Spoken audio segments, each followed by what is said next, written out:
in the stories we tell. If you liked the story, don't forget to like, comment, and subscribe to support the channel. Synopsis. The young Marquis of the General's manor is gravely ill and near death. He once saved my father's life, so father wishes to choose one of his 2 daughters to marry him as a blessing bride. My elder sister wept so bitterly that anyone who saw would be moved. I said, then let me go. A daughter's fate is to marry sooner or later, whether the man is tall or short, fat or thin, we must marry anyway. End of synopsis. Please give the video a good rating after listening. If you find the story interesting, please don't forget to leave me a like and a comment. Thank you. Now, please enjoy the story. In the great hall, my elder sister Victoria Song wept so pitifully that even mother had to wipe away tears. The whole house was shrouded in gloomy sorrow, even father sitting on high could only stroke his beard and sigh deeply. I secretly raised my head to look, but was immediately reminded by the maid Emerald who gently tugged at my sleeve. Master. Mother choked with emotion. Even if Alexander Young is a great hero, what hopes could our Young family have? Now he's sick and near death, yet they want us to send our daughter to fill their family's grave. Before she could finish speaking, her tears had already fallen. My sister rose from her chair, but after taking just 2 steps toward father, her legs gave way and she collapsed at his feet. Before any words could escape, tears were already streaming down uncontrollably. Falling to the ground, they also fell deep into our parents' hearts. Father, this daughter cannot stay by your side to fulfill her filial duties. From now on, I must rely on my younger sister to take care of you both. My sister wept while turning to look at me, her tears like pure blossoms in the wind. The gazes of both father and mother immediately turned toward me. I secretly sighed in my heart, and despite Emerald repeatedly tugging at my sleeve, I stepped forward 2 paces and knelt in the middle of the hall. Father, mother, elder sister has always been weak and sickly. This blessing marriage truly doesn't suit her.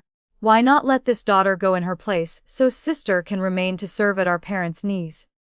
Having spoken, I kowtowed 3 times loudly.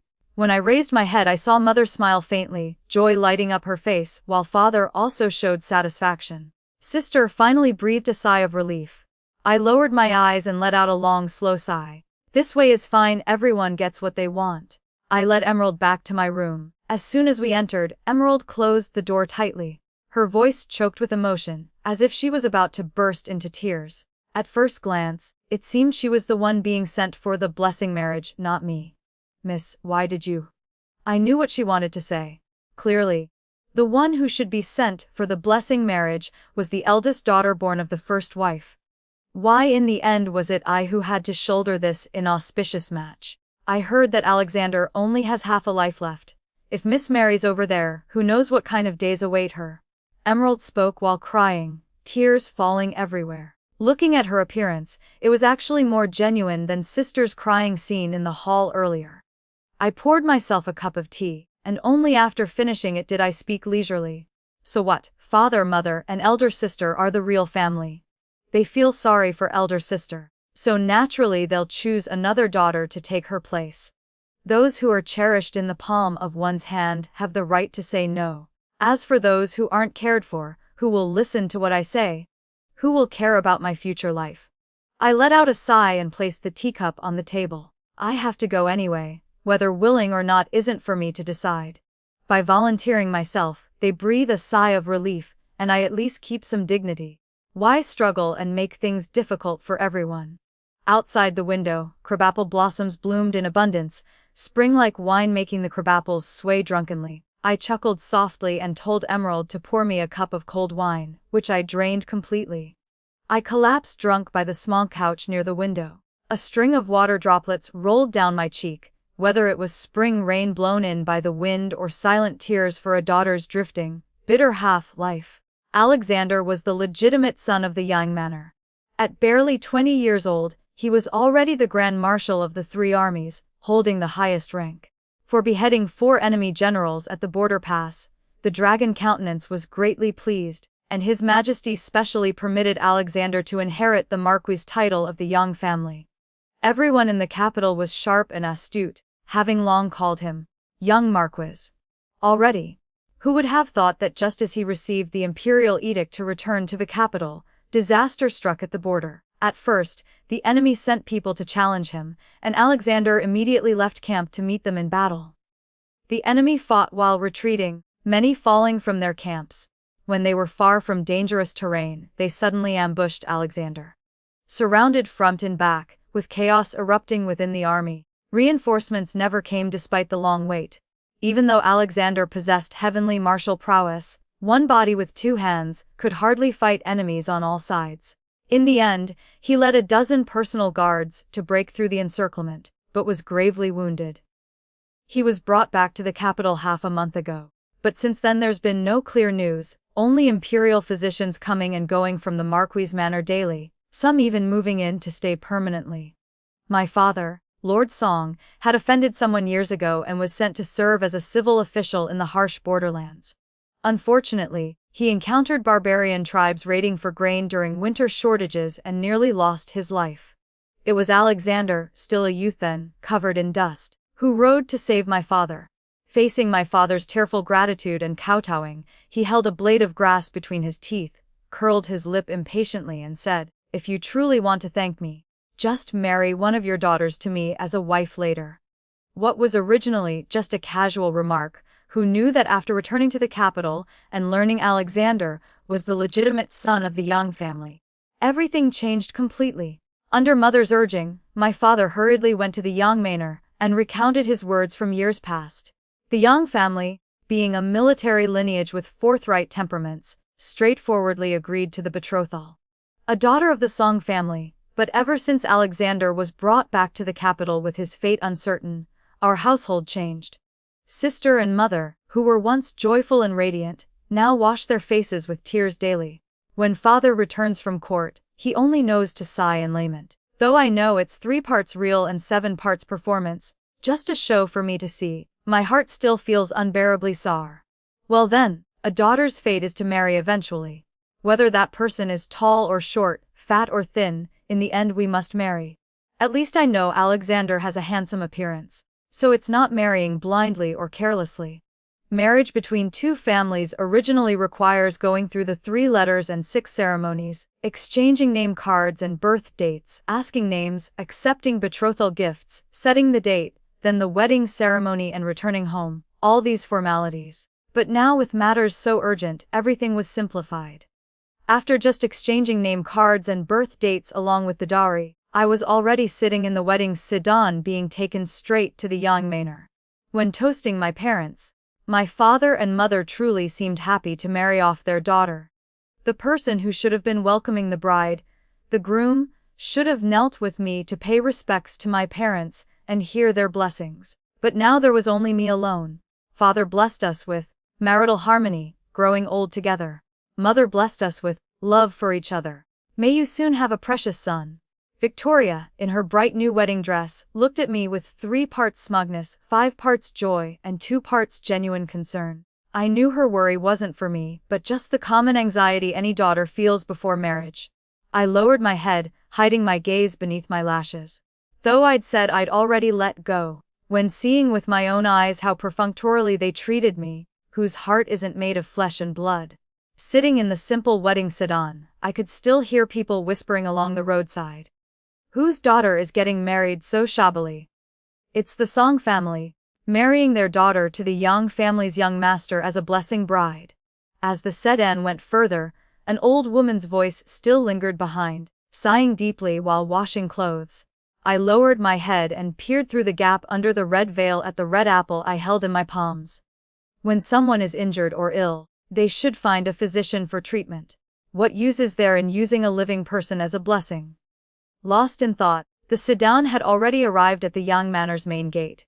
No red lanterns hung high, no bustling crowds jostling about. The entire Marquis' manor was eerily quiet, everyone's face bearing a gloomy melancholy. Emerald helped me down from the sedan, then an old nanny from the manor came to lead me straight to Alexander's room. Upon opening the door, a strong medicinal smell hit me, mixed with the lingering scent of blood. On the wedding day, by rights Emerald shouldn't follow me in. I stood still in the room and suddenly heard the nanny speak politely. Today is young madam's wedding day. Please endure staying here for one night. Tomorrow, madam will arrange another room for you. I nodded slightly. Thank you, nanny. When the door closed, only the dragon and phoenix candles flickered in the room. Being my first marriage, I naturally felt somewhat nervous. I raised my hand to lift the red veil from my head and cautiously looked toward the bed inside. There wasn't a single sound. Fear suddenly rose in my heart. Could it be that just as I stepped through the Yang family's door, Alexander had already? I immediately quickened my steps to the bedside, my heart pounding rapidly. Biting my lip, I steeled myself to lift the bed curtain, expecting to see a pale, sickly man with faint breathing. Who knew that as soon as the curtain was raised, a rough hand grabbed my wrist tightly. I cried out in fright. The man had a high nose bridge, thin lips, sword-like eyebrows and eyes bright as stars. He was now smiling wickedly, squinting at me. Oh, I've frightened my wife. My heart nearly jumped out of my chest.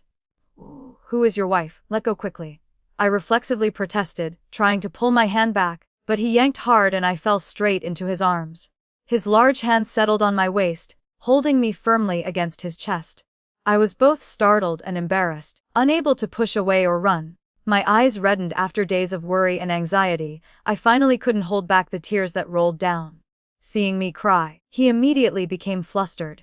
Don't cry now. He frantically wanted to pull out a handkerchief to wipe my tears, but feared too sudden a movement might make me fall off him, so he could only carefully hold me, looking confused and almost comical. As I regained my composure, I heard myself burst into laughter. Seeing me laugh, he finally let out a long sigh of relief. His face slightly flushed, he gently laid me on the bed, his voice becoming tender. I was too abrupt earlier and frightened you. I blushed and shook my head slightly. To put it nicely, I was sent to the Yang family as a blessing bride. To put it bluntly, it was no different from my father sending me to pay a debt. How I would be treated all depended on the Yang family's conscience. Alexander held my hand, keeping it in his palm for a long time before softly calling my name, Sophia. I was slightly startled. At home everyone called me second miss or second young lady. Only little mother when she was alive called me by my childhood name, Sophia.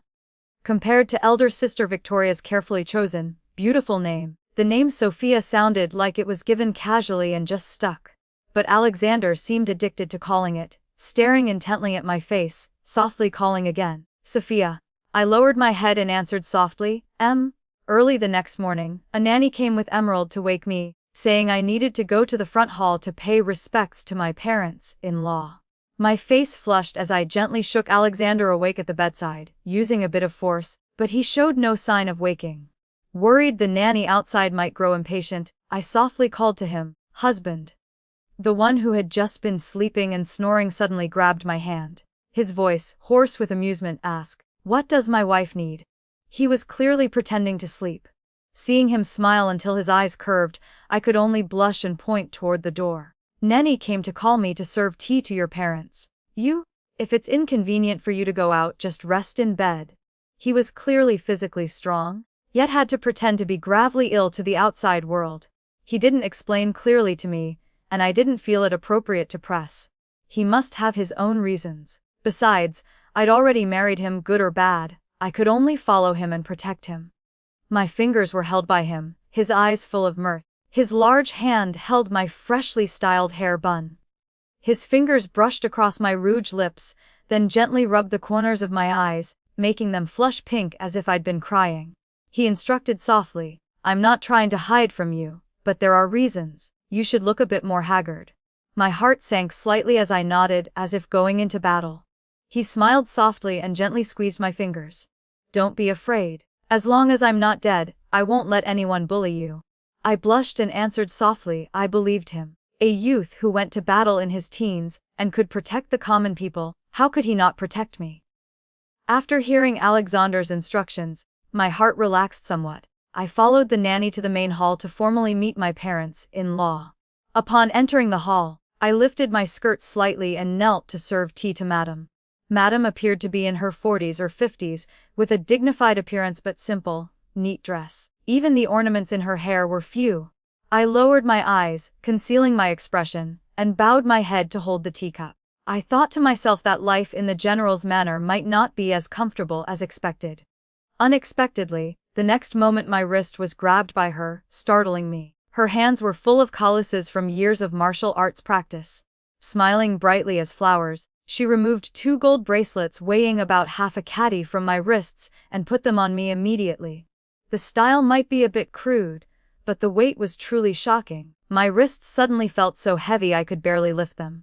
Fear rose in my heart, thinking I hadn't pleased my mother-in-law and she was using this method to assert dominance. Mother. But she pinched my cheek, her eyes bright, turning to the seated Lord Wei Yuan and exclaiming in amazement. Daughters raised in the capital truly are delicate and soft as water. No wonder my son remembered her even from so far away. Before I could understand what was happening, old Marquis cleared his throat, cutting her off. The old Marquis was originally a military general, not pedantic. He looked even younger than my civil official father. My hands were still so heavy I couldn't lift them. Seeing the teacup before me made me even more flustered. Madam, seeing this, personally pulled me up. Go have breakfast. Our general's manor doesn't have so many rules. I was awkwardly ushered out of the main hall, sneaking a glance at the old Marquis, but he just smiled kindly, showing no sign of being embarrassed by his wife. Before leaving, Madam pretended to whisper to me, "You've seen Alexander's condition." My face flushed under my mother-in-law's knowing gaze as I answered softly, "Yes, I've seen." Madam laughed heartily and patted my shoulder hard, nearly making me stumble.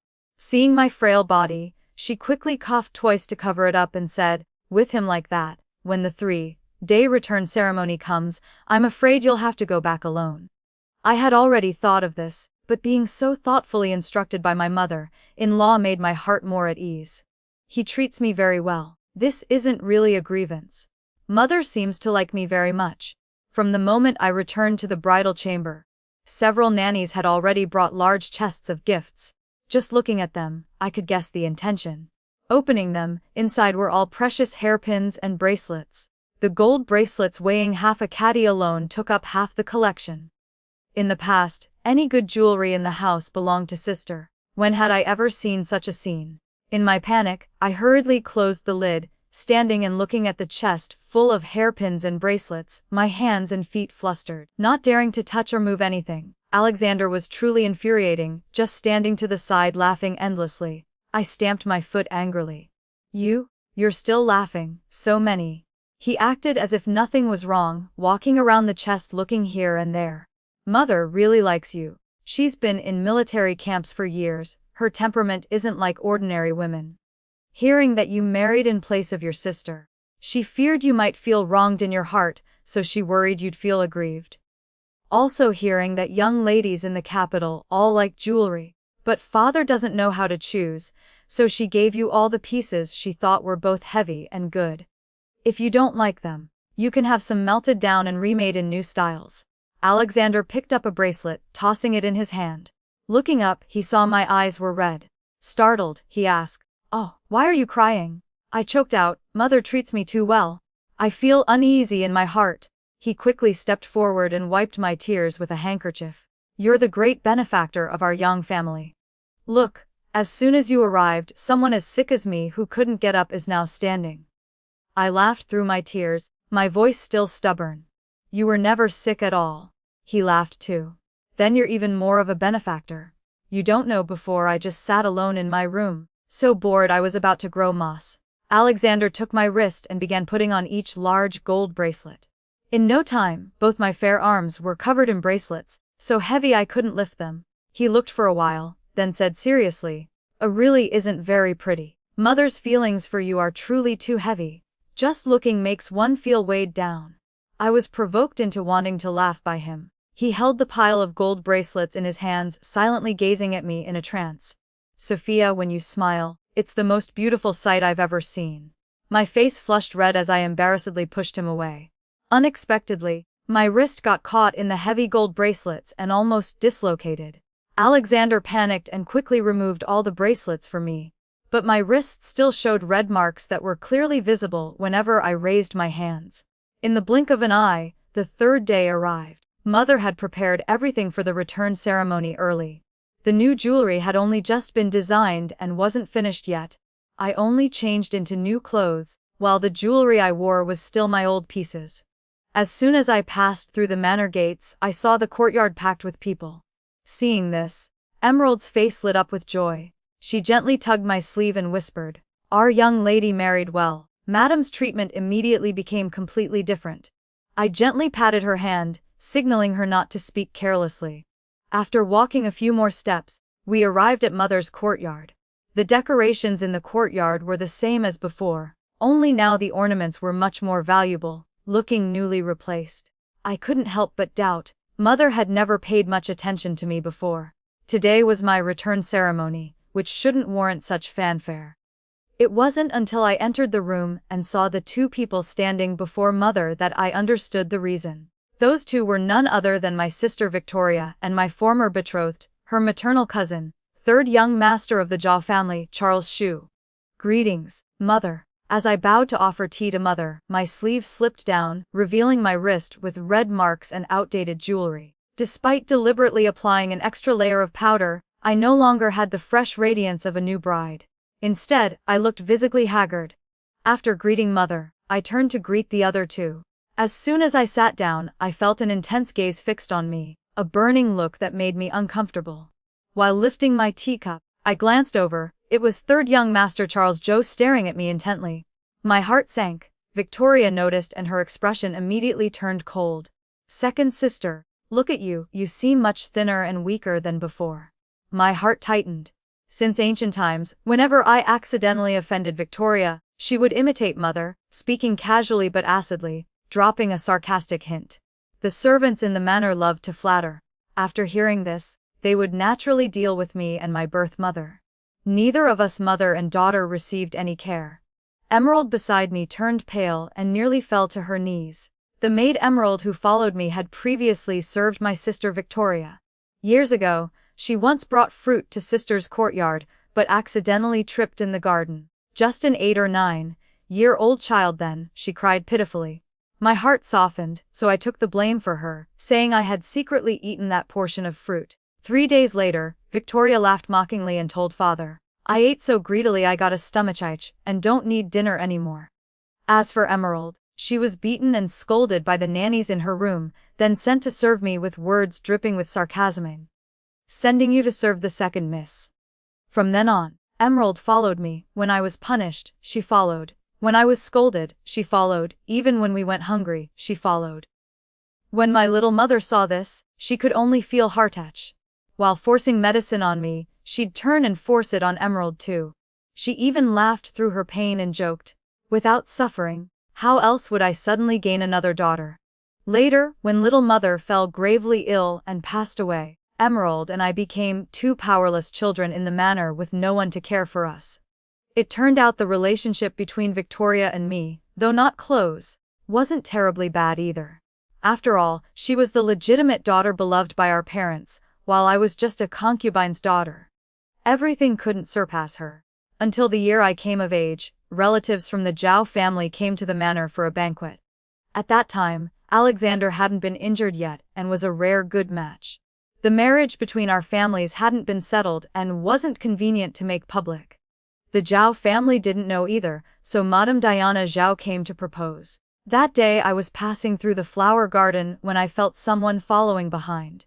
During banquets at the manor, with crowds of people milling about, my heart panicked and I ran deep into the garden.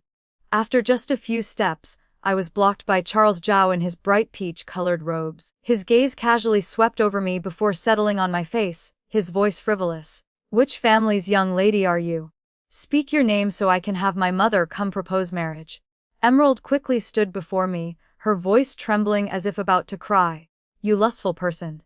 I grabbed Emerald's hand, about to pull her away to run. Suddenly a lazy voice rang out from the corner wall ahead. I was wondering who could be so shameless, blocking a young lady's path. So it's third young Master Su. Charles Xu's expression immediately darkened. While I took the opportunity to pull Emerald and flee, it was just a pity I didn't have time to turn back and thank the person who had spoken up to help me. Charles Zhao was never a good match, but after being rejected by Victoria, he had his birth mother come propose again. He was the legitimate son, I was a concubine's daughter, our families were of equal status. To speak plainly, I was the one reaching above my station. It wasn't a bad marriage. Mother couldn't conveniently refuse and reluctantly agreed. Though this was originally a marriage Victoria didn't want, seeing Charles Zhao looking at me again, she harbored resentment in her heart. At this moment, Charles Shu's gaze fell upon me again. Mother immediately set down her teacup, making a clear clinking sound. Sophia, from now on when you meet Charles, you must know how to address him properly. I was slightly startled, then immediately stood up and answered softly, yes. Compared to Alexander who, though from a prominent family, his fate remained uncertain, Charles Zhao was someone I'd known since childhood and was my cousin. Given the current urgent circumstances, he was indeed not a bad match. After paying respects to Mother, I went with everyone to the front courtyard. There were all the clan aunts and Mother's close lady friends from daily life. As soon as I stepped through the door, the gazes of several great ladies all focused on me. Among them, the hateful gaze of Madame Diana Su, Charles Su's mother, was the clearest. She already disliked me, and now that Charles Zhao had finally gotten his wish to be betrothed to Victoria, she found me even more disagreeable, as if everything about me irritated her. I didn't much care. Now I wasn't marrying into the Zhao family, and Alexander treated me well. As for the Zhao family, I could just treat them as ordinary relatives. After greeting several madams regarding Madame Diana's barbed words, I simply endured and let them pass. Leaving today, who knows when the next return visit would be. It wasn't worth giving them ammunition to gossip about in the capital over a moment's anger. The Young family was currently in turbulent times. I shouldn't invite more trouble. But just because I thought this way didn't mean others did too. When we reached the gate preparing to board the sedan to return to the manor, Madame Diana's provocative nature flared up again, deliberately making things difficult. Right in the crowded area, she opened her mouth telling me I should kneel and thank Mother for raising me. Your mother went through such hardship raising you to this age, and now you've married into such a prestigious duke's manor, shouldn't you kowtow in gratitude? Emerald gently tugged my sleeve, but I remained silent. The surrounding madams didn't speak up for me either, just treating this as entertainment to watch. Actually, kowtowing to thank Mother wasn't such a big deal. Anyone, even princes meeting their mothers, must perform ceremonies. But Madame Diana kept adding sour remarks time after time. What's wrong? Don't want to. The Young family is a martial lineage. Have you already ruined their rules after just a few days of marriage? People in the capital like me already knew. All were sharp and cunning. Now seeing Alexander's fate uncertain, and him being the only son of the Young family, if he unfortunately didn't survive, the Young family's glory would come to an end. This wasn't simply making things difficult for me, but wanting to use this incident to lower the Young family's status. If I knelt now, my reputation aside, where would the Young family's reputation be? These madams had truly vicious hearts. My hands and feet trembled slightly, my knees had begun to sink, but immediately I silently stood straight again. Auntie must be joking. Kowtowing to Mother is naturally proper, but I just married Alexander as a blessing bride. At this time, I absolutely cannot diminish the blessing energy. If anything happens to my husband, I fear you all couldn't bear His Majesty's blame. I raised my head, spine straight, voice clear and resonant. I could do without dignity, could live in grievance, but once I'd married Alexander and become the wife of that renowned young general, I couldn't let anyone destroy his dignity. The Young family protected the home and defended the country, fighting on distant battlefields. Who knows how many young heroes had buried their bodies at the border passes. Now should we let these acquaintances living in filthy shadows mock and humiliate them at will? Isn't that extremely ridiculous? Before, I was just a concubine's daughter in the manor. Every time I saw Madame Diana arrive, I had to lower my head and speak carefully. She'd never seen me speak so sharply as today and immediately became angry. Oh really? I thought you were quite obedient before. Now that you've married into power, you immediately dare to show disrespect to your elders. I didn't avoid her gaze, looking straight at her, speaking clearly. There has always been the saying of heaven, earth, sovereign, parents, and teachers. I married into the Young family by imperial decree, so naturally I must put His Majesty first. Does Auntie want to compare herself to the Emperor? When Alexander was gravely ill, it was His Majesty who issued the decree permitting the marriage as a blessing. To say I married out by imperial command wouldn't be excessive.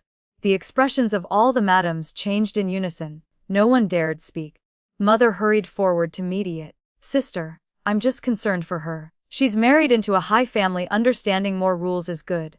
I turned cold, speaking sarcastically. Good words should be spoken well. If spoken poorly and making listeners uncomfortable, how can they still be good words? Victoria also interjected, outwardly making peace but her words full of barbs. Second, sister. Really, auntie was just joking a couple of sentences. If you don't want to kneel, mother won't blame you. Why show such an attitude? Your behavior, won't it make people think our Song family lacks proper upbringing? She deliberately emphasized the words, Song family. Looking at me coldly. I understood her meaning clearly. No matter who I was, willing or not, I was still the Song family's second miss in the end. If the Song family lost face, I lost face too. And if I lost face, the Song family would be dragged down with me. But reason doesn't work that way. People who live honestly and kindly don't deserve to be bullied as a matter of course. And those who shed blood to protect the mountains and rivers shouldn't be left for others to humiliate at will. Before my eyes suddenly appeared the scene from when little mother passed away. At that time, little mother was gravely ill and bedridden. I ran everywhere begging mother to call a physician. Mother outwardly showed concern, but the servants under her kept stalling and avoiding. I begged with all my might, they only perfunctorily said, soon, soon. I knew they did this to curry favor with the mistress, but my heart still ached. That was a living, breathing life. Why should it become a tool to please others?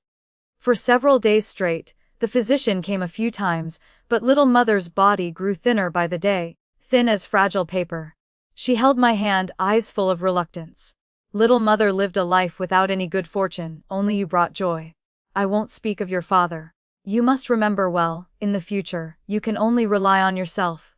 She sighed, lying on the bed looking up at the ceiling, finally tears falling from the corners of her eyes. Is there any woman in this world who can live peacefully and happily? Little mother passed away amid my and Emerald's sobbing cries. The day she died was exactly when father received his promotion.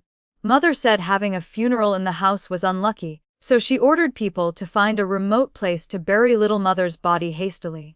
Right after little mother died, the house held a banquet celebrating father's new position. Fearing my mourning would bring bad luck and dampen the official spirits, they didn't let me wear mourning clothes, only leaving a simple memorial tablet. Emerald's eyes reddened with anger, sitting in the room crying and cursing. Little mother was so good, yet after death she wasn't even worth a banquet table. While I knelt on the ground, not saying a word, silently burning the paper money I'd secretly cut and hidden away. I'd heard that in the underworld, even the ghost guides need some toll money, or they'll bully you.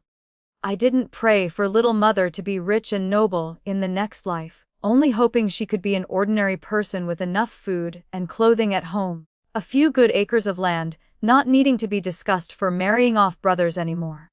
At this moment, I let out a heavy sigh in my heart. I'd thought that having married out, everything should maintain an appearance of harmony, at least not letting outsiders mock us. But now one person after another kept treating me like a soft persimmon to squeeze however they wanted, making me truly unable and unwilling to endure anymore. The fire suppressed in my heart for so long suddenly seemed to ignite. I laughed coldly. Elder sister truly knows how to speak. I just wonder if sister fell into my circumstances, could she still maintain her current smile? If we say the character Song cannot be written twice, then isn't the song in my name Sophia Song the same character as the song in Sister Victoria's name? Though I hadn't finished speaking, in this capital where even the wind could reveal secrets, everyone present today understood I was originally pushed out as a substitute. It's just that they've always clung to the noble and bowed to power, so they pretended to be blind and deaf. Madame Diana's expression became extremely ugly. She immediately put on the face she usually showed when tearing into little mother and started cursing. A base person born of a concubine dares to lecture me. Today I'll teach you how to speak to your elders. She then led her maids and nannies charging toward me, intending to slap me right in front of everyone. I frowned and pulled Emerald back several steps. Mother's birth mother was originally just a minor local official. Madame Diana had never studied feminine accomplishments, nor had anyone taught her proper feminine principles. Later, following mother to the capital, thanks to mother's position the Zhao family's status improved, but her temperament was already formed and unchangeable. Normally she could appear dignified, but once angered she truly didn't care about face, just charging forward to make trouble. Seeing her rushing over, Mother and the surrounding madams showed no intention of intervening. A thread of sorrow rose in my heart, indeed, a moment of honesty would have to be paid for somehow. Amid Emerald's alarmed cries, that hand was already close to my face, only about a foot away. I instinctively closed my eyes. Suddenly I heard the urgent sound of horse hooves. A whip came slashing through the air, fiercely striking Madame Diana's back. She screamed miserably, staggering back several steps, hastily supported by her maids and nannies. Madame Diana shrieked, "Who dares hit me?" "Miss." Emerald ran over with tears in her eyes to check if I was hurt. I opened my eyes and looked back, only to see my mother-in-law Eleanor Chen, dressed in battle armor, riding a tall horse, her face full of anger, standing right behind me. "It was I who hit you." Seeing me turn around, she glanced at me as if to reassure me, then pointed her whip straight at Madame Diana, her voice resonating like a bronze bell. "How interesting. My Yang family's daughter-in-law is something for a Sar woman like you to hit and scold at will. Do you all think there's no one left in the Yang family?" Having spoken, she flicked her wrist and right in front of everyone continuously whipped Madame Diana's back without mercy. The leather whip cracked down with sharp, clean sounds mixed with Madame Diana's piercing screams, making one's skin crawl. Though her methods were hard as thunderbolts, showing no mercy, I only felt a strange warmth in my heart. "Oh mother, after you left, finally someone truly stood up to protect Sophia." Mother-in-law sat on horseback, her sharp gaze looking toward my mother and Victoria, enunciating each word. "I must also thank our in-laws for marrying Sophia, the lucky star of your family, to our house. Otherwise, I fear my son still wouldn't have opened his eyes by now." Hearing this, Victoria's body trembled slightly, almost collapsing. The Song family had two young ladies. When they sent the eldest daughter to Alexander, he was immediately ambushed on the battlefield and nearly died. When they sent the second daughter, Sophia Song, the one who already had one foot in death's door, stubbornly came back to life. Who was the lucky star and who was the unlucky star? Wasn't it clear as day? Victoria was labeled an unlucky star. In this capital full of taboos, who would dare get close to her afterward? Supported onto the carriage by Emerald, I secretly understood in my heart, no matter how magnanimous mother-in-law might be, her own son was injured and the Song family immediately switched people. Who wouldn't feel resentful? On the way back to the manor, my heart was heavy with worry. In contrast, mother-in-law not only stopped the carriage to buy half a carriage full of snacks from the capital's largest pastry shop for me, but at the manor gates still cheerfully said, "Quickly go back to your room to see your husband. He was so worried about you. As soon as he saw you leave, he begged me to go pick you up." My face flushed red as I immediately returned to my room. As soon as I pushed open the door, Alexander rushed over anxiously asking, "Did anyone bully you at your home?" Before I could speak, he angrily continued, "I knew it. If it weren't for me, sigh. Just a pity I had to wait for mother and father to leave court, otherwise I would have gone earlier." He even reached out to check if I was injured. I quickly grabbed his hand, holding it tightly in my palm. My heart felt as if soaking in warm spring water, incomparably at ease. Someone wanted to make me kneel, but I scolded them back. My face reddened slightly, my voice somewhat hesitant, afraid he'd think me a crude woman. Unexpectedly, when he heard this, his eyes immediately lit up, clapping and praising loudly. "My wife is truly clever and sharp-tongued, truly born to marry me." I pushed him away embarrassedly, then remembered about mother-in-law hitting an official's wife in the street. "Will mother be all right?"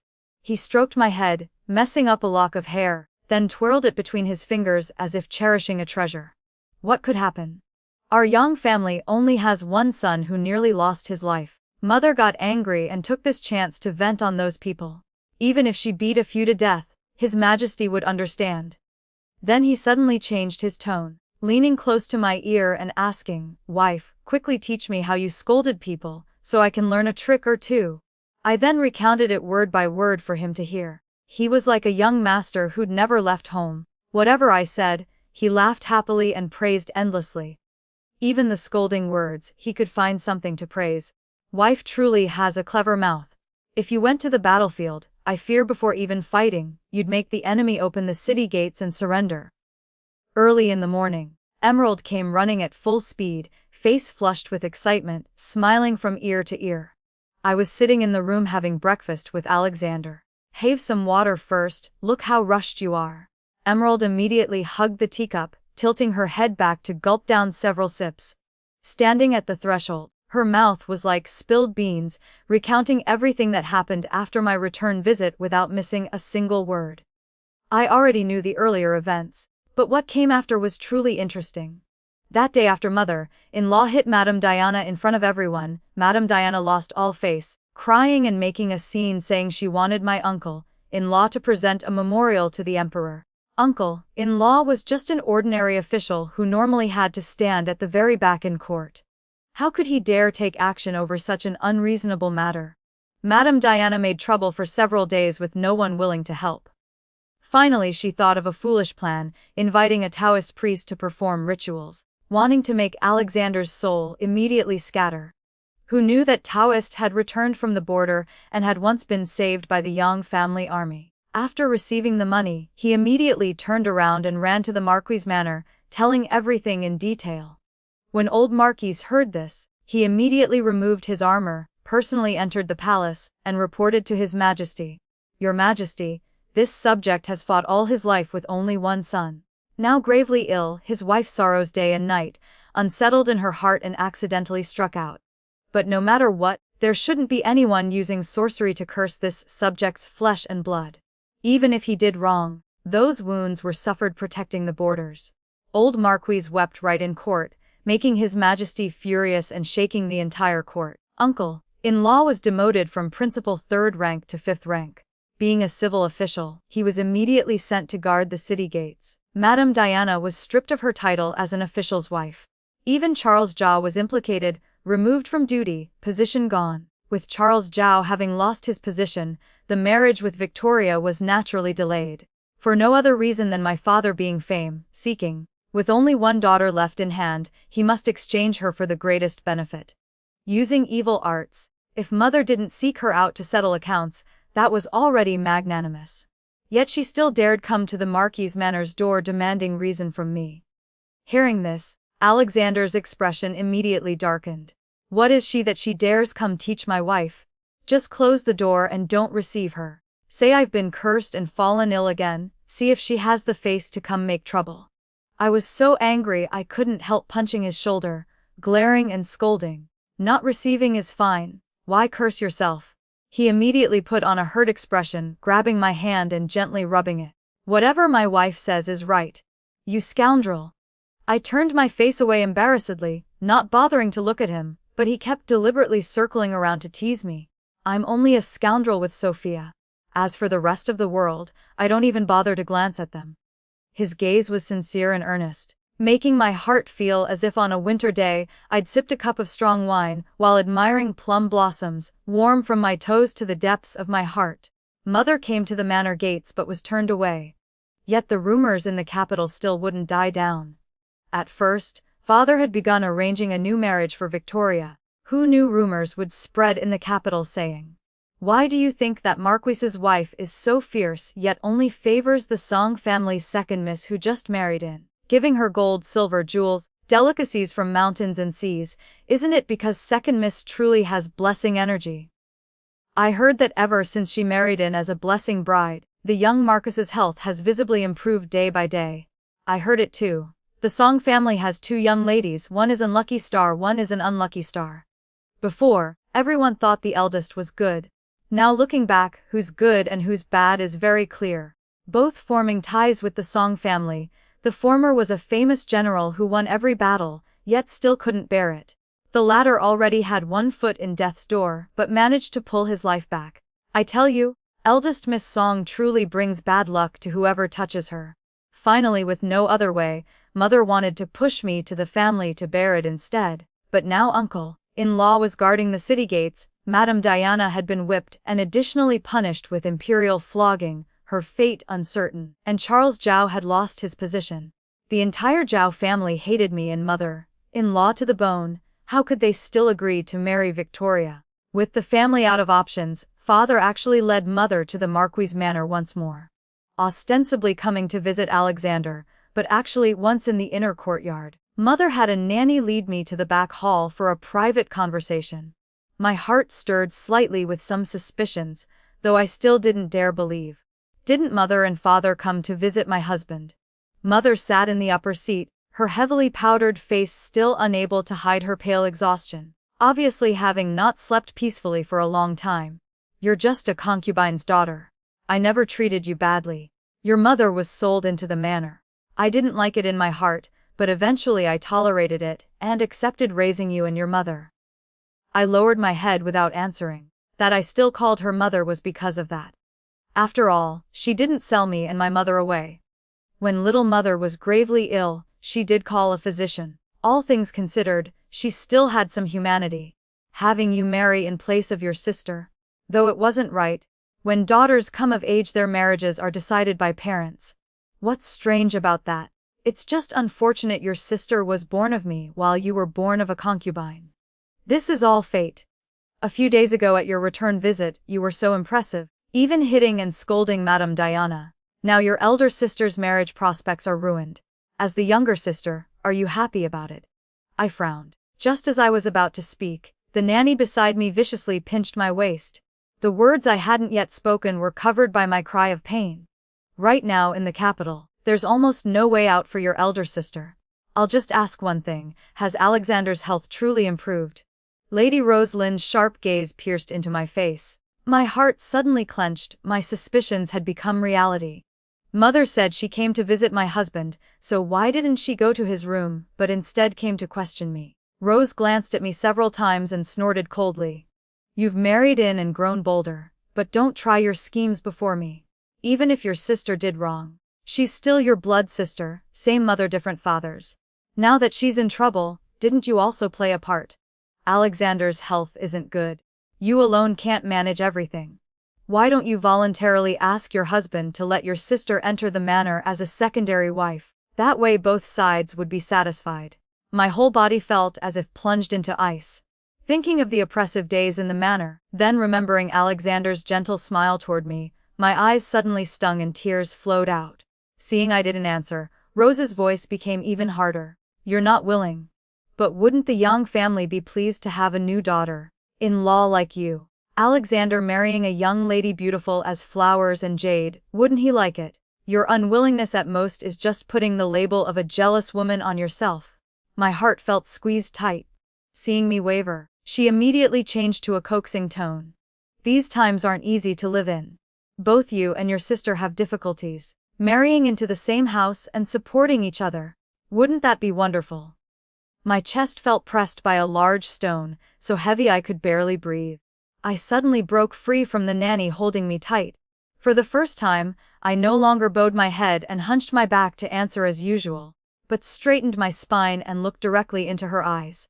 That day you all sent me to the Young family as a blessing bride. No one ever asked if I was willing. You treated me like merchandise, just wrapped up and sent away. Now what? Elder sister can't be married off. You see things are stable on my side, so you want to force her into, and still talk about mutual support. Mother, when you speak, doesn't your conscience bite? Rose was shamed by my words to the point of losing face. Her complexion darkened, her voice rising sharp and shrill. If I hadn't married you into the Young family, did you think with your lowly status you could become the principal wife in a duke's manor? Even before, when you were allowed to study and learn to read? Wasn't it because I nodded approval? Would anyone else agree to let a concubine's daughter enter the women's library? Now that you're living comfortably, you want to watch your sister sink. I see Diana Zhao was right, your heart has truly been eaten by dogs. My chest heaved violently, tears falling uncontrollably. Now on this auspicious day you come to argue.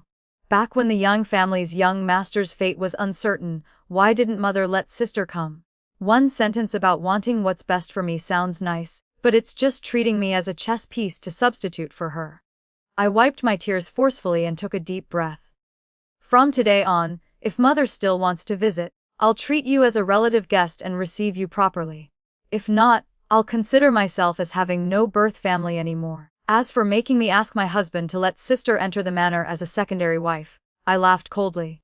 Never. Rose turned red with fury, slamming the table hard, making the teacup spill water all over. The accompanying nanny, seeing her anger, cursed me as a base person and rushed forward to grab me. Right then, the door suddenly burst open with a kick. Alexander kicked that old nanny back several steps with one foot. She cried, "Oh mother!" miserably, staggering before falling flat on the ground. I was startled. "Husband." Rose was initially frightened, clutching her chest. Hearing me call out "husband," and seeing Alexander's strong, vigorous body, her eyes immediately lit up with joy. She quickly stepped forward 2 paces, reaching to grab Alexander's arm, enthusiastically calling, "Good son-in-law." But Alexander frowned and avoided her, making her stagger and almost fall. "Who's your good son-in-law? Isn't your good son-in-law at home sighing deeply right now? How could he have the handsome bearing of this marshal?" I was originally sulking internally, but hearing him shamelessly boast like this, I couldn't help but laugh. Alexander, seeing me laugh, clapped his hands and spoke resonantly, "Quickly escort Lady Song home." Several tall, strong women stepped out, all standing firm with straight backs. One look showed they'd all trained in martial arts. No matter how Rose struggled, these women still dragged her and her servants outside. Alexander's temperament never suffered losses. While holding my hand playfully, he didn't forget to mock with his mouth. "It's already lunchtime and you still won't go home. Are you coming to someone's house to freeload? After all, you're the wife of a fifth-rank official. Do you need to eat at other people's houses?" Rose was so angry she could barely breathe, almost fainting on the spot. After seeing the guests out, Alexander respectfully introduced the women from earlier to me. Nanny's son was a maid who came as part of mother's dowry to serve her at the border. She has martial arts skills and followed mother through many battlefields. Nanny Lee was from the manor originally. After mother married in, the old matriarch gave her to mother to teach her accounting. Mother came from a military background and didn't understand household management. It was thanks to her teaching. Nanny Han's ancestors were famous physicians. After being persecuted and the family declining, mother took her in, and she became the army physician under her command. And Nanny Wang is the blood daughter of mother's wet nurse. She looks sturdy, but she's proficient in all the arts: chess, calligraphy, painting, and palace etiquette. These nannies all witnessed me growing up. Some left battle scars from fighting alongside mother. When told to retire, none would agree, so they stayed in the manor. Whatever you don't understand or aren't used to, just ask the nannies. With them by your side, even if I'm not back in time, no one will dare bully you.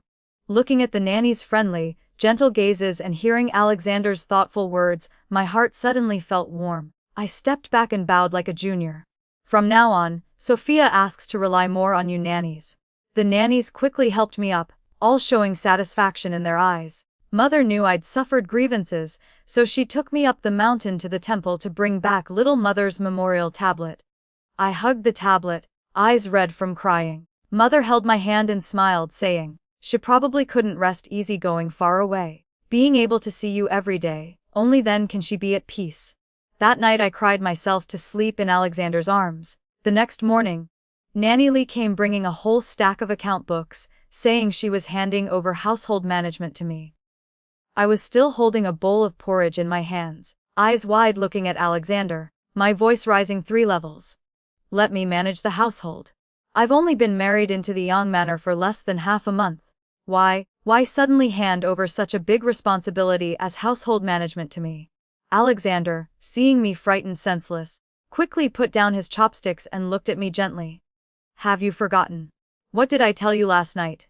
I immediately remembered last night. Alexander lay on the bed, his voice low and warm as he told me.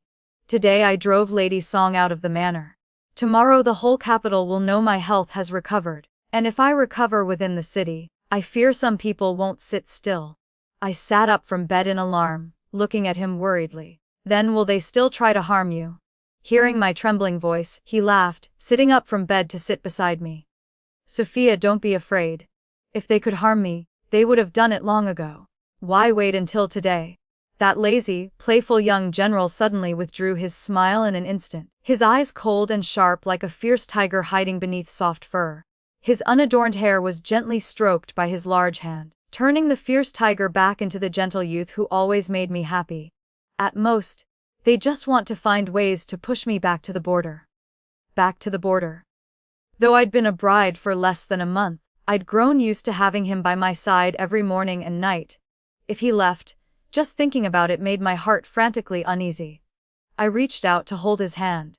wanting to say words to keep him, but then thought I was his wife. When a husband goes to battle to protect the country, what right did I have to stop him? He gently laid me down on the bed, pulling the covers over me snugly, his voice soft and comforting. If I go, my parents will stay. If my parents go, then I'll stay. Either way, we won't leave you to manage the house alone. After speaking, he pondered a moment, then leaned down to whisper in my ear. If there comes a day when my parents and I are all sent away, take the nannies and the 100 guards in the manor. No matter who comes calling, don't go outside. Just stay in the manor and wait for me to return. Seeing me nod, he patted my head once, then turned to go back to bed. But after just one step, I grabbed his robe. I lay on my side on the bed, face red to my ears, head lowered, not daring to look at him. Don't go. His body paused, without saying a word. Before even removing his outer robe, he quickly jumped onto the bed and held me tightly through the covers. I was somewhat disappointed, secretly thinking, was it because I wasn't beautiful enough that he didn't want to be intimate? Otherwise, why had we been married so long but he'd never touched me? Clearly the nannies in the manor had said before I married that on the wedding night there would definitely be. The young general's back was like a large furnace. Even through the covers, it radiated brilliant warmth as if wanting to burn me up. Seeming to hear my inner thoughts, he was silent for a while, then his ears reddened as he softly explained. Nanny Lily told me you're still young. If we consummate now and you get pregnant, it might endanger your life. She told me to wait another 1.5 years, to nourish your body well. Then consummating would be good for both you and the child. My heart that had just turned cold was warmed again. I pillowed my head on his arm. My body that still felt somewhat tired and cold now felt strangely warm, peacefully sinking into sleep. Poor Alexander woke the next morning with 2 dark circles under his eyes, looking like he hadn't slept all night. I sat at the table listening to Nanny Lee's instructions, while carefully turning through each page of the account books, looking at each ledger from the manor. After looking for a while, my face involuntarily reddened. Remembering the first time I met mother-in-law, seeing her simple dress without even a single piece of jewelry. I'd secretly thought the Young family probably wasn't very well off. Now holding the account book in my hands and looking at the stack of ledgers piled high on the table, I could only sigh endlessly in my heart. From the moment I received that chest full of gold bracelets from mother-in-law, I should have understood the Young family wasn't poor but too rich. Just opening the warehouse ledger, the items listed inside made my eyes blur. Some items were even recorded messily with wrong names or missing information. I didn't know what to do for a moment, raising my head to look at Nanny Lee for help. She could only smile bitterly. These are all our Marshal's handwriting. Hearing this, I paused, while Emerald grinding ink beside me had her eyes light up. Marshal, you mean mother-in-law? Who else? Our mistress is Great General of Swift Cavalry, personally appointed by His Majesty, no less than the old Marquis. I already knew mother-in-law had been to battle and was an outstanding female general, but I never imagined in this world dominated by men, she could openly sit as an equal with father-in-law as a true great general. Emerald and I looked at each other, the account book in hand, suddenly losing all interest. The two of us, one on each side, pulled Nanny Lee to sit down. Tell us stories about mother-in-law Eleanor, the heroic female general of the Yang family. From after breakfast until dusk, Nanny Lee talked until her throat was dry. But Emerald and I listened enthralled without getting tired. That night lying beside Alexander, my eyes sparkled like stars as I excitedly told him about mother-in-law with all my admiration. Before, I only thought women were born to obey their fathers, and when married obey their husbands, and when widowed rely on their children. From birth to death, just circling around in small inner chambers. I never imagined women could also travel across mountains and rivers, galloping freely, establishing merit like men, opening up a glorious life, not shrinking from hunger or thirst, using fresh blood as rouge and powder. Such a heroic life, how worthy of people's aspirations. What maiden in her chambers would dare dream such dreams?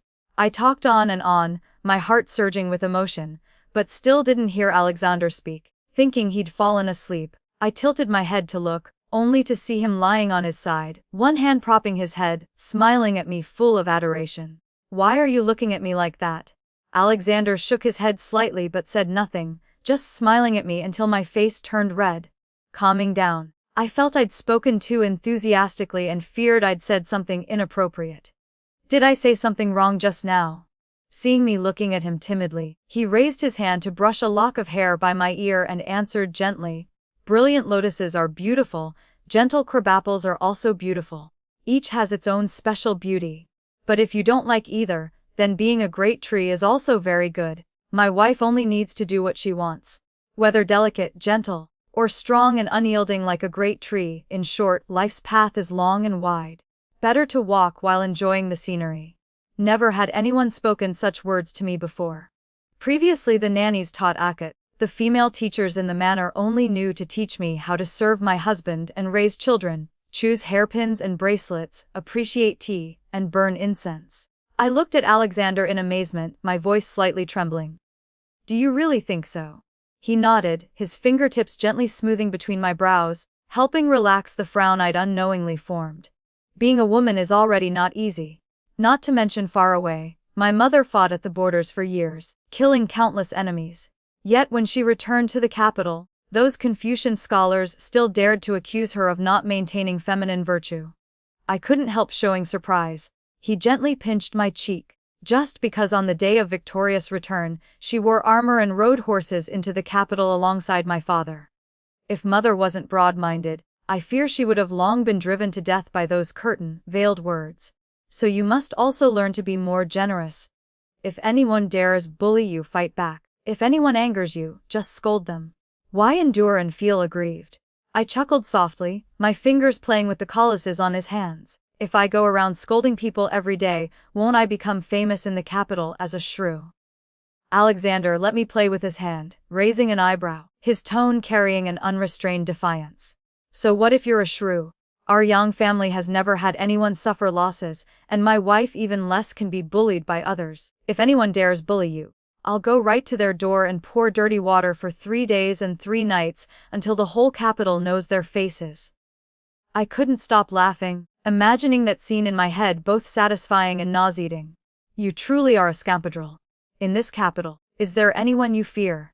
Alexander pretended to think seriously for a moment, then pointed to the sky. "First, of course, is His Majesty. The other 2 are my parents." He suddenly turned, his fingertip gently rubbing my nose tip. "That's you."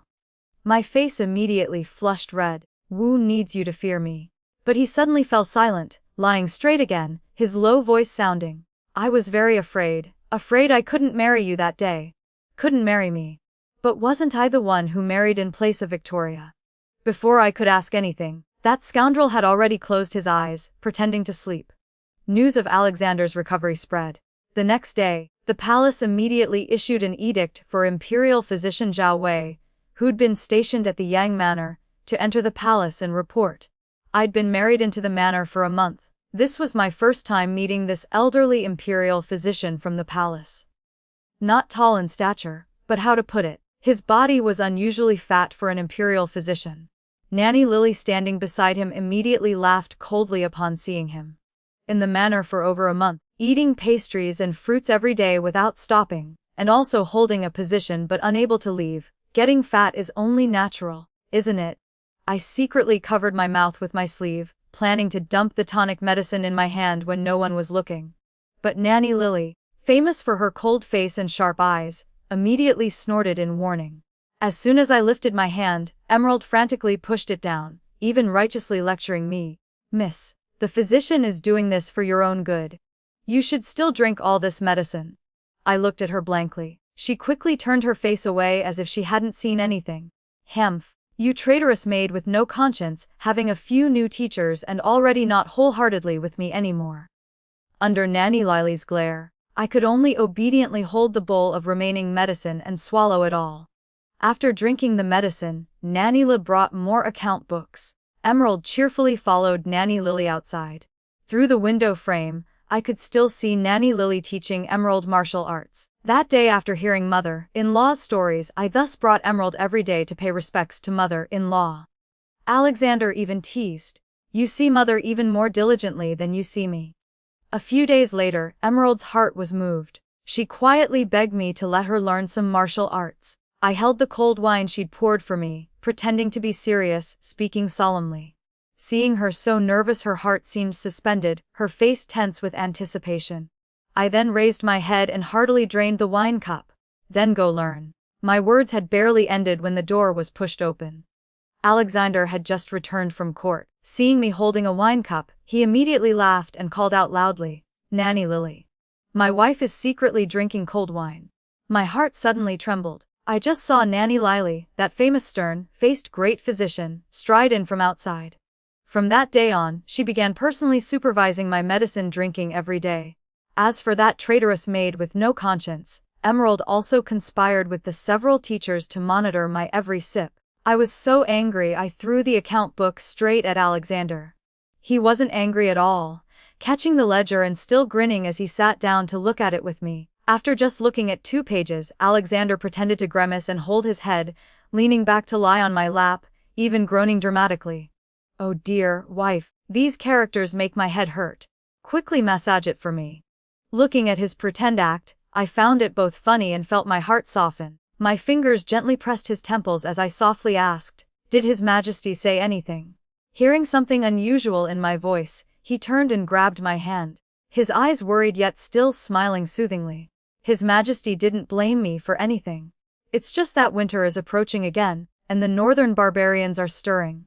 In court, those who scheme still scheme, but there are also those who truly worry for the common people."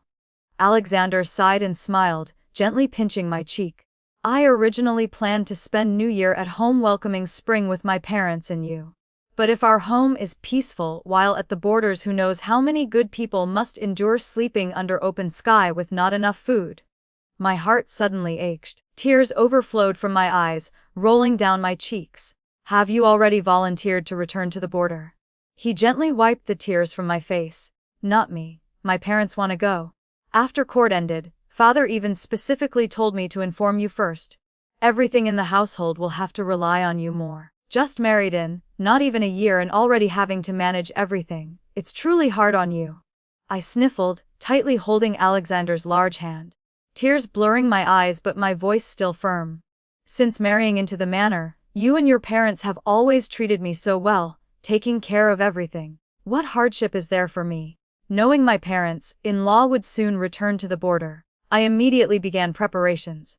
I heard the border was bitterly cold with bone-chilling winds, extremely harsh. The court ministries kept passing responsibility for military provisions. Every time after court, mother-in-law's expression was gloomy. Alexander would grit his teeth whenever mentioning it. I heard His Majesty after court also just sighs deeply. He only recently ascended the throne, the treasury is empty, facing all the ministers crying poverty in unison. He's also helpless. I looked at our family's assets and sent people out to inquire about rice prices and various goods for the year. Just looking made me frown. The Young family had great power. Every man and woman, old and young in the house, was capable. Why were the account books so chaotic and management so sloppy? With masters away from home year-round, the manor had bred a whole nest of greedy parasites. I immediately led the nannies, working through the night to review all the account books, sending people to investigate this year's market prices and estate harvests. In just 3 to 5 days, I'd gathered enough evidence. With dark, circled eyes, I led the nannies to the Young Manor's reception hall, sitting in the seat of authority. Below stood the manor's servants packed tightly. Emerald led 2 nannies carrying stacks of account books piled high beside me. The servants didn't understand what was happening, looking at each other, but still obediently performing greetings in unison. I sipped strong tea to chase away drowsiness and set the cup down firmly. "Calling everyone here today, there's nothing major. Just that my parents-in-law will return to the border at year's end." Speaking halfway, I raised my eyes to look down below. Sitting high had its advantages. I could see every face and expression clearly. Some were clever, knowing who to follow to climb higher. Some had deep schemes, having already skimmed off quite a bit, their eyes full of expectation. I continued speaking. "From now on, household matters will be fully managed by me, this new bride. To manage affairs, the first thing is to recognize people clearly." The young ones looked confused, while the older housekeepers, dressed quite respectably, clearly didn't take my words seriously. I wasn't angry, just placed my hand on the account books beside me. "We've never worked together before, so I don't know your capabilities. Whatever work you're doing, continue doing it. Seeing some below showing contempt, I chuckled softly and signaled the servants to bring 2 large screens. I once heard my mother-in-law command armies strictly. As descendants, we should learn a thing or two. In a military family, rewards and punishments must be clear. From today on, those who do well will be recorded on one side, those who don't on the other. If someone has 3 major faults, I won't beat or scold them. I'll just take the sale contracts for the whole family and sell them all off. The crowd below all turned pale with fear, hearts suspended. Only one young maid who looked about 11 or 12 raised her head, her clear voice ringing out. Greetings to the great madam. This servant is named Lily. May I ask, great madam, if we do wrong we're punished, but if we do well, are there rewards? I smiled and nodded. Of course. Doing well means silver rewards as usual, and you might even be promoted to steward. Lily was truly clever as her name suggested, eyes bright. What if we do especially well? I sipped my tea, seeing the young maid anxious while the other servants also listened intently. I answered slowly. If you excel, then fortune can be passed to your descendants. Healthy sons can enter the military camps. If they achieve merit, they'll escape servant status. When daughters come of age, if they wish, I'll personally arrange matches with soldiers from the army to marry as principal wives. The crowd below immediately buzzed with excitement. Those with sons of various ages and daughters approaching marriageable age all began dreaming of a good destination. People just need hope, and their days won't be dark anymore. Before long, I'd rewarded some people, punished some, and sold off a few. The courtyard finally became peaceful again. As for young maid Lily, I had Emerald investigate. Her mother was Mrs. Sun, who worked in the back kitchen. Her husband died early, and she raised her child alone. She had some education, making pastries by hand daily, and asked literate nannies to teach her child a few characters. That maid was clever. I liked her at first sight and had her come serve in my courtyard, even giving her the duties of record, keeping and managing the account books. After arranging everything in the manor, I sent people to thoroughly inspect each estate outside the city. More than half the chest of gold bracelets mother-in-law gave me, I exchanged for silver. Every day I sent people to estates, households, even foreign merchants to purchase grain. Everyone in the house knew I was busy, but no one asked where I spent the money because they trusted me.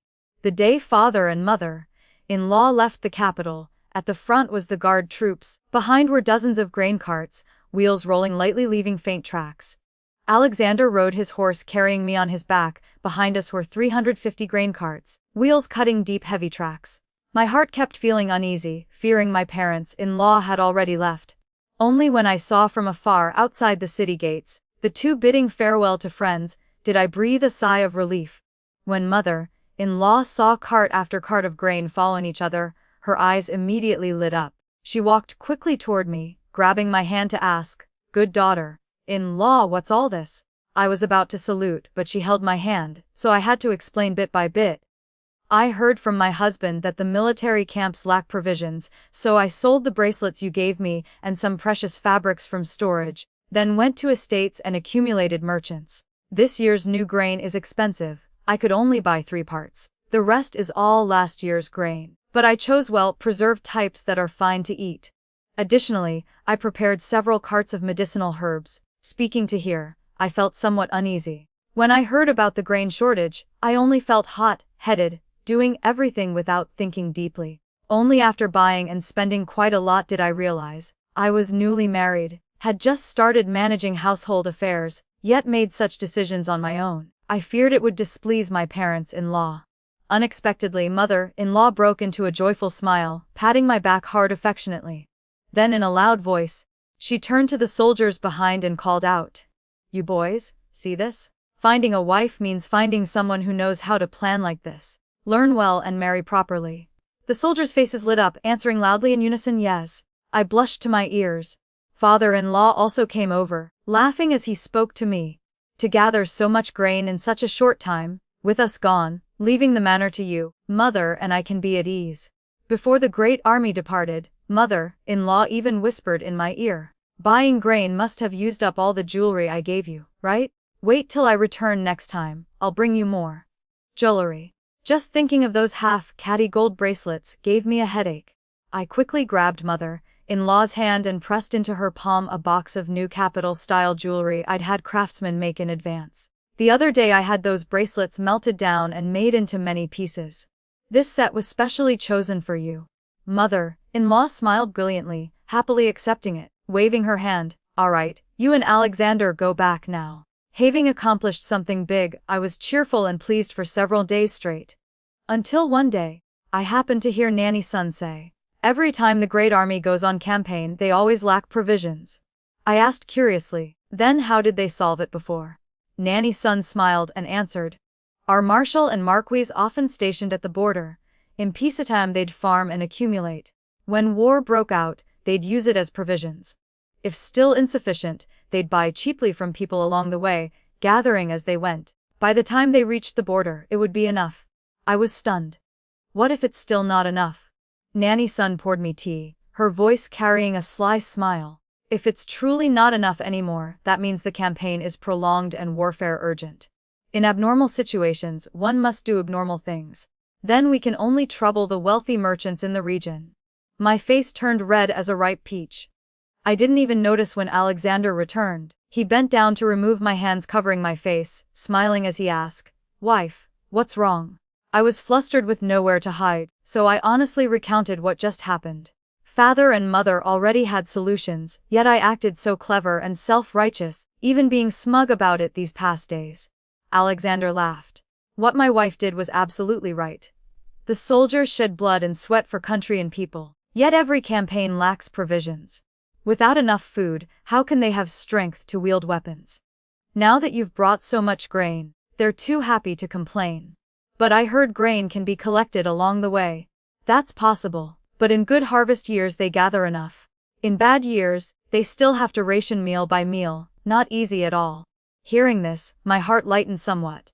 Before I could say more, I saw Emerald frantically running into the courtyard, running so fast she lost a shoe. "What is it? Why so panicked?" Emerald panted, pointing toward the great hall. "The palace. An edict has arrived." Alexander and I looked at each other, immediately ordering people to lay out red carpets and prepare rewards. Just entering the great hall, a white-faced, beardless eunuch was already smiling as he approached. "Young Marquis, if I may, this is the great madam, correct? Quickly prepare to receive the edict." I froze, momentarily flustered as I looked at Alexander, only to see surprise in his eyes too. Husband and wife together led the servants to kneel and receive the edict. The eunuch began reading a long series of formal words. The final result was that His Majesty bestowed upon me an imperial mandate. Alexander immediately stuffed a generous reward into Eunuch Zhang's hands, then asked in a low voice, "Your Majesty, why grant this grace?" Eunuch Zhang smiled until his eyes narrowed, turning the silver reward in his hands. "A few days ago, the great madam saw off the old marquis and marshal with so many grain carts. I heard the wheel tracks were even deeper than minas sent by the Ministry of Revenue." His Majesty's heart was finally at ease after hearing this. Only then did Alexander breathe a sigh of relief. He stuffed another money pouch in, respectfully seeing the man off. I hugged the imperial edict, looking at it over and over, just feeling those lines of red ink bordered in gold look pleasing no matter how I viewed them. Alexander leaned his head close, holding my hand to look together. "My great madam truly has ability. Look how this memorial praises you." He clicked his tongue admiringly, "Truly worthy of being my wife. This person, every time he praises me, he makes me want to burrow into the ground." Then year's end arrived. Every household changed into new clothes. Newly made hairpins and jewelry were brought out for decoration. In the manor, those who should be rewarded were rewarded, those who should be punished were punished. Sweeping and measuring the house, pasting spring couplets, flying kites, setting off firecrackers, everything was busy yet lively. Alexander and I wrote New Year cards together to send to close acquaintances, also sending people with gifts to deliver them. When writing the card to send to the Song Manor, my hand suddenly paused in mid-air. Alexander gently took the brush from my hand, smiling. "It's New Year. Don't overthink it. Just treat them as ordinary relatives." The New Year cards and gifts were all taken by Emerald leading people. Just after returning, she brought big news. I was drinking tea at the time and nearly spat it all out when I heard. "Really? They truly said that?"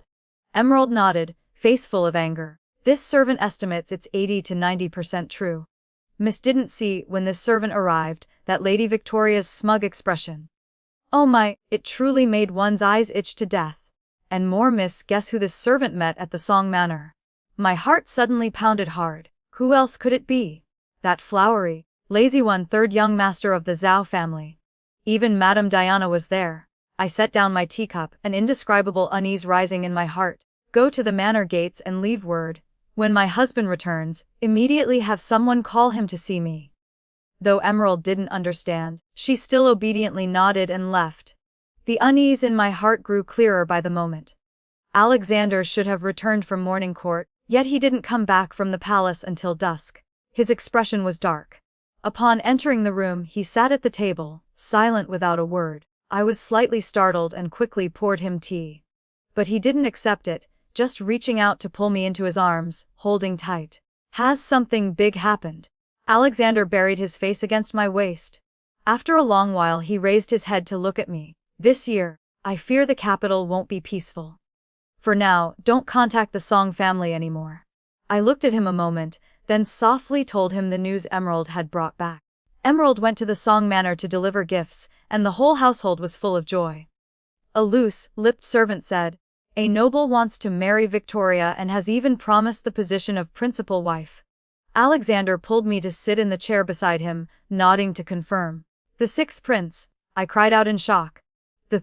The sixth prince. If asked what was most shocking in the capital these past years, it was nothing other than the late emperor unexpectedly not passing the throne to his most beloved sixth prince, but instead choosing the fourth prince born of the empress, the current His Majesty.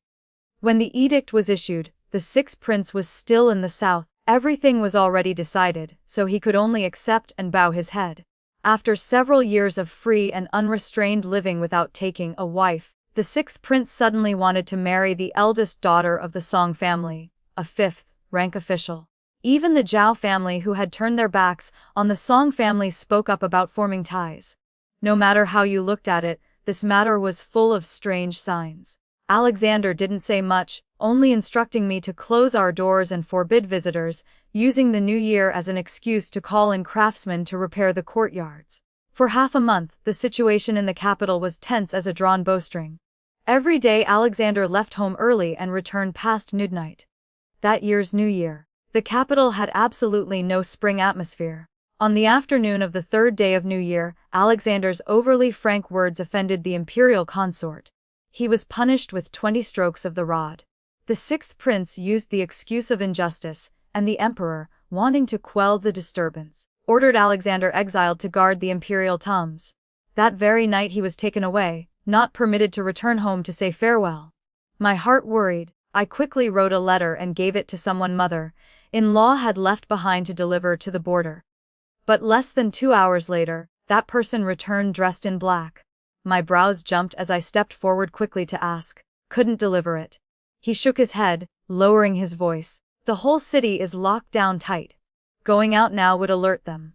My heart understood. I feared the big event Alexander had spoken of was truly about to happen. I immediately called all the nannies in the house, dividing the household guards and soldiers into 2 teams to take turns keeping watch. The manor gates were sealed tight, not allowing outsiders in. After 3 tense days, finally on the night of the third day, it happened. Fires blazed brilliantly throughout the city. Outside the manor gates, people shouted and yelled. The whole street was in chaos. Sounds of crying and shouting rose everywhere, signaling that outside had truly fallen into great disorder. I gathered everyone in the manor, clearly distributing each task, finally speaking clearly. Outside is not peaceful, and our house is of military lineage. What we don't lack most is weapons. Everyone must be armed and ready. If anyone dares break in, kill without mercy. If anyone takes advantage of the chaos to flee or collude with enemies, deal with them according to military law as deserters, kill them. As long as we hold the manor gates, afterward there will surely be merit and rewards. Does everyone understand? The household guards answered in unison that they understood. After waiting half an hour with no one attacking the gates, instead it was Charles Zhao who came knocking at the main gate. Second cousin sister, it's your cousin Charles. Alexander has already been punished to guard the imperial tombs. Why are you still guarding this big manor? Today the sixth prince has achieved great success. No one from the Young family can escape. Better to open the door for me, let me lead people to attack. Later I'll use that merit to exchange for you back. You'll still be my wife. I stood behind the door, speechless. I was already married, yet Charles Zhao still shamelessly mentioned marriage proposals, disgusting beyond endurance. Before, I hadn't seen clearly the relationship between the sixth prince and the Song family. Now with Charles Zhao coming to knock himself, I understood. Uncle Diana punished at the city gates. I feared he was the very one who opened the gates for the sixth prince's army to enter. At court, though my father wasn't much, he still had allies. As long as those officials were all eliminated and he stepped forward to acknowledge ties with the sixth prince, wouldn't it be legitimate to change the throne? At that moment I signaled the guards to shoot arrows.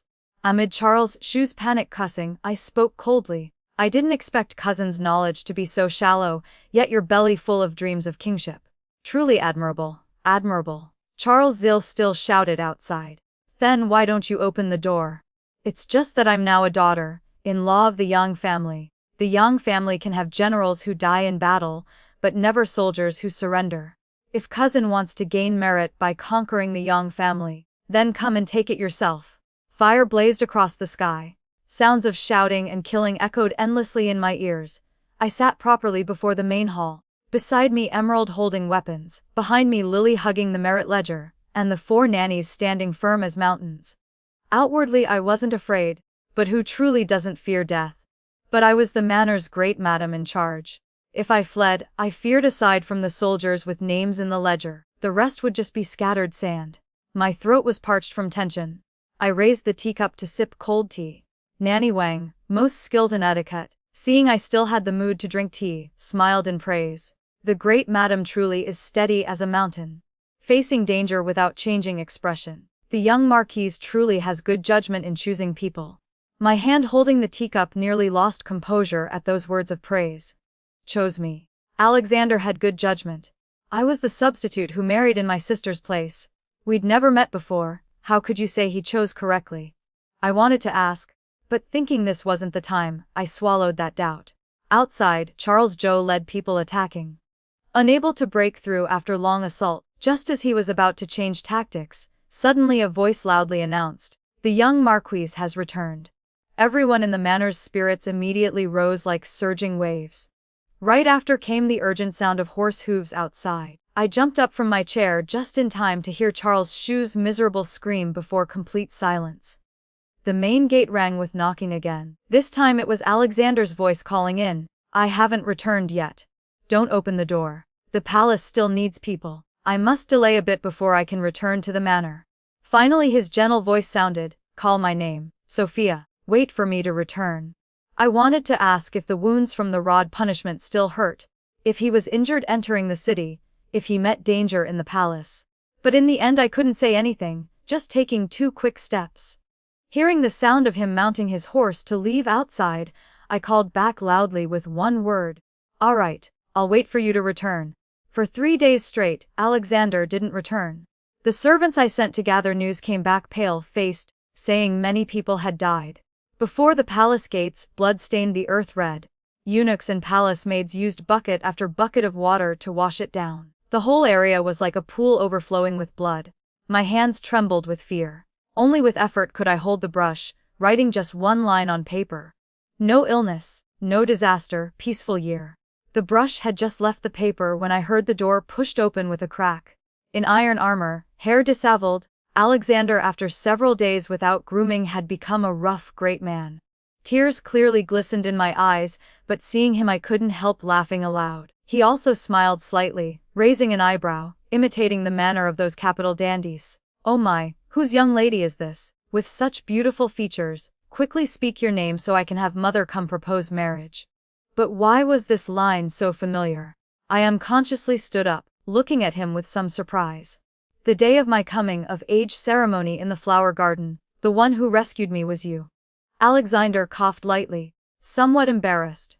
"Originally hearing about the marriage, I planned to go see your elder sister. But seeing her scolding the maids with that false temperament, I didn't like it.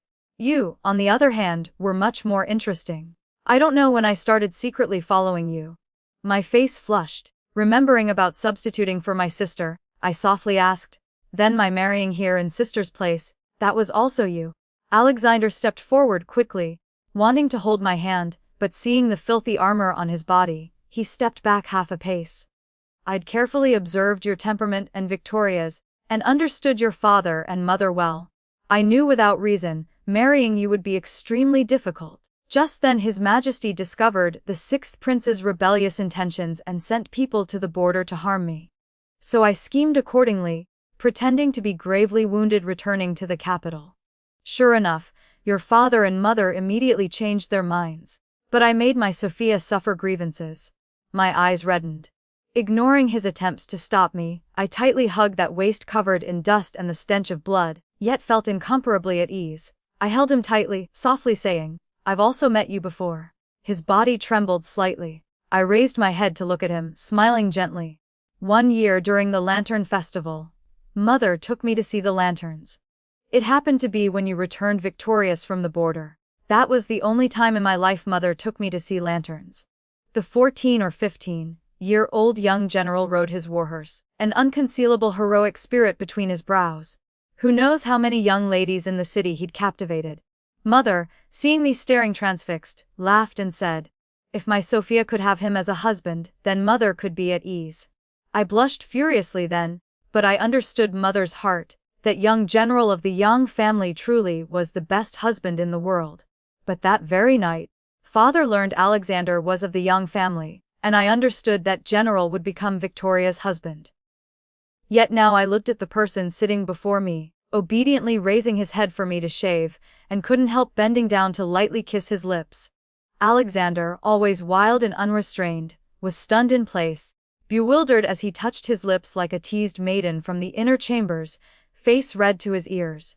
I also blushed, quickly turning back up the razor and towel. Before I could stand, someone lifted me from behind, making me cry out in surprise. Alexander, as if gone mad, pressed close to my ear coaxing, "Wife, kiss me one more time." I struggled in a low voice, "Don't you dare." But he turned and pressed me onto the bed, the distance between us mere inches. I was so embarrassed I didn't know what to do. Just as I closed my eyes to let him do as he wished, he suddenly jumped up from bed and strode outside. My heart skipped, pounding hard. I angrily punched the mattress. Why did that damned Alexander suddenly run away, making me look like I was urgently demanding something? Just after tidying up, determined to ignore him today, I saw him cheerfully run back, grab my waist, and in broad daylight lift me up, walking straight toward the bed. I cried out in panic, "Husband." He quickly walked to the bed and pressed me down, eyes bright. I asked Nanny Lily, "Your body has been properly nourished. We can consummate now." My face immediately flushed red as spring peach blossoms. Alexander bent to kiss me when Emerald's voice came from outside. "Young master, the palace has sent another edict summoning you." Alexander's face darkened like coal. I couldn't help laughing, so he angrily pinched my lips. "Still daring to laugh at your husband." Alexander had to enter the palace again. Before leaving, he revealed a bit, saying this time it might relate to matters of the Song and Zhao families. I sighed softly, helping him adjust his clothes before speaking. "My father isn't some kind father, but he's not a great villain either. And Mother, after all, raised me to adulthood. If you can speak up to help, that would be good. But if it might implicate you, then let His Majesty decide. After all, they're my parents. Having called them that for so many years, consider that I've fulfilled my duty." Alexander lowered his head to kiss my forehead lightly, raising an eyebrow teasingly. "I said I want to consummate with you. Could it be you're afraid?" I knew he mentioned this now just wanting to make me laugh and worry less. So before he left, though blushing, I still whispered truthfully, "I'm not afraid. As long as it's you, I'm not afraid of anything." As a result, Alexander's face immediately turned black as a pot bottom, muttering curses at the Song family and Zhao family for ruining important matters. The Zhao family was sentenced to border exile. The Song family, being in laws with Alexander Yang, their crime neither great nor small. And he was the #1 meritorious official in quelling this rebellion. Before he even needed to speak, His Majesty gave face by changing the Song family's sentence to exile.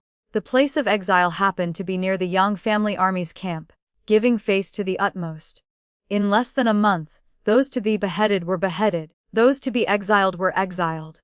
Alexander was just over 20, the only son in the family, with only one wife in the inner court who'd been considered a blessing bride. In the capital, this place full of schemes and calculations, the noble ladies began having thoughts again.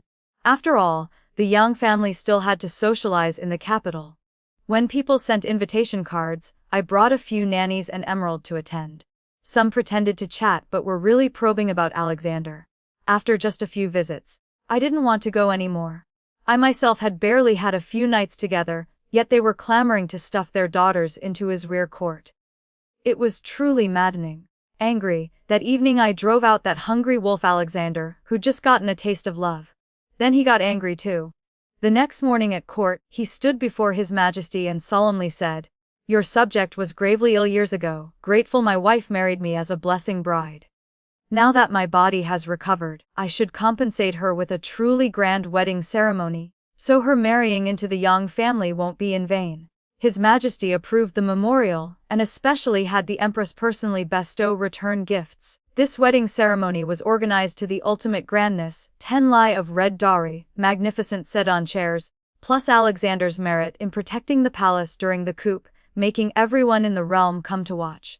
In just one night, all the elites in the capital clearly understood that young Marquis Young truly treasured his beloved wife like a precious jewel. After the wedding ceremony, there were many rules in the capital, requiring socializing everywhere, and having to attend court daily. Alexander, with his naturally restless temperament, became uneasy again. He actually wrote a letter to his parents. The letter stated frankly, the capital had many troublesome matters, not suitable for Sophia to get pregnant. His parents were also getting old, so why not return to the capital to retire while their son took Sophia to see the scenery of the northern desert? They say when father read the letter, he cursed, "Stinking brat."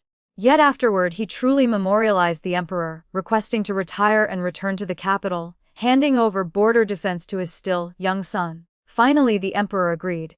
Alexander began preparing carriages and personnel while I arranged luggage and necessary items. A caravan stopping and going and stopping for over a month, finally reached the border.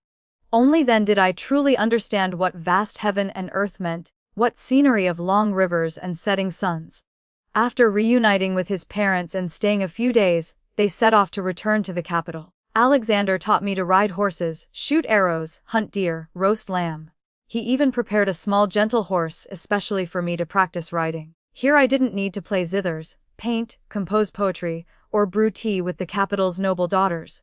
No one gossiped behind my back about my humble origins. They only knew my name was Sophia, that I rode horses well, wrote beautifully, and made incredibly delicious spiced wine. Anyone fortunate enough to get a jar could boast for 3 days and nights. Just don't let Sophia's husband know, or he'd drag them out for a martial contest. When Emerald first arrived she was still well behaved, but after staying long she actually dared argue with people. At first I worried, but later discovered that General on the surface teased her, but whenever she got angry, he'd quickly buy sweet cakes and present jade flutes. Clearly he had feelings for that fool, while she only found him annoying. I told Alexander about it. He flipped me over and pressed me down, smiling wickedly. "Why talk about others? We have many things yet to research." I blushed looking at him. "What do we have to research?" He bent down, hot breath on my ear, whispering softly, "The night is full of dreams. Shouldn't we husband and wife have a spring night together?" Another season of crabapples blooming abundantly. I bent close beside Alexander, looking down at the small wooden crib where a round little dumpling slept soundly, so adorable it melted one's heart. "Husband," I asked softly, "what do you think we should name her?" Alexander thought seriously for a long time before slowly saying, "Crabapples before rain, pure blossoms already snow, half of spring rests. Let's name her Little Blossom, taking the crabapple blossom you love most as her name." In my mind suddenly appeared memories of that year, when I first heard I had to marry Alexander. Also during such a season of blooming crabapples. The corners of my lips curved slightly. Looking at Alexander's serious expression, I answered gently, "All right." This tale beautifully illustrates that true worth isn't determined by birth status, but by character and resilience. Sophia, though a concubine's daughter used as a substitute bride, transforms her seeming misfortune into blessing through grace and wisdom. Her story teaches us that when we face life's injustices with dignity rather than bitterness, maintain our self-respect despite others' contempt, and choose courage over victimhood, we can turn even the darkest circumstances into triumph. Most importantly, it shows that genuine love recognizes and cherishes our true value, regardless of how the world labels us.